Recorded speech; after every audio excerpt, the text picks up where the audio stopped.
Hello hello, শুনতে পাচ্ছ? বলছি আমার আজকে রিচার্জ শেষ হয়ে যাচ্ছে, আমি আর কথা বলতে পারবো না। ও, তোমার আজকে রিচার্জ শেষ হয়ে যাচ্ছে না? একদম ভুলে গেছিলাম, মাথা থেকেই বেরিয়ে গেছিলো। আচ্ছা আচ্ছা, দাঁড়াও, আমি রিচার্জটা করে দিচ্ছি, দাঁড়াও। তুমি রিচার্জ করাবে? কেন, আমি কি এতটাই আনস্মার্ট যে আমার ফোনে রিচার্জটা আমি করতে পারি না? এইটুকু স্বাধীনতা নেই আমার? না না, সেটা কখন বললাম? তোমার ফোনে রিচার্জ তো তুমিই করাবে। আচ্ছা তাহলে এখনই করি নাও, রিচার্জটা সুবিধা হবে। আচ্ছা শোনো না, বলছি তোমার ফোনে বা আর কারো ফোনে কি রিচার্জ লাগবে? তাহলে বলো, একসাথে করে দিচ্ছি। না মানে আপাতত তো লাগছে না। কেন, তুমি কেন করাবে? আরে আমার জিপেতে 2-3টে কুপন জমেছে, যেখান থেকে রিচার্জ করলে 5 টাকা অবধি ক্যাশব্যাক পাওয়া যাবে। ও, তাই নাকি? তাহলে এক কাজ করো, আমার রিচার্জটা করি দাও, করি দাও। আচ্ছা আচ্ছা ঠিক আছে, তাহলে তুমি এক কাজ করো, আমার 300 টাকা তোমার, তুমি এক কাজ করো, তুমি 600 টাকা আমার গুগল পেতে পাঠিয়ে দাও, আমি রিচার্জ করে দিচ্ছি, ঠিক আছে?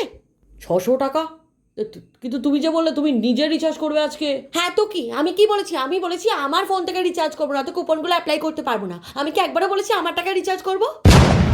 ও, আচ্ছা আচ্ছা। দেখো, টাকাটা জারি হোক সেটা ম্যাটার করে না, ম্যাটার করে হচ্ছে আমি আমার ফোন থেকে আমার কুপন অ্যাপ্লাই করে রিচার্জ করবো, দ্যাটস ইট। ও আচ্ছা আচ্ছা, ঠিক আছে, আমি গুগল পেতে পাঠিয়ে দিচ্ছি, তুমি করে দাও।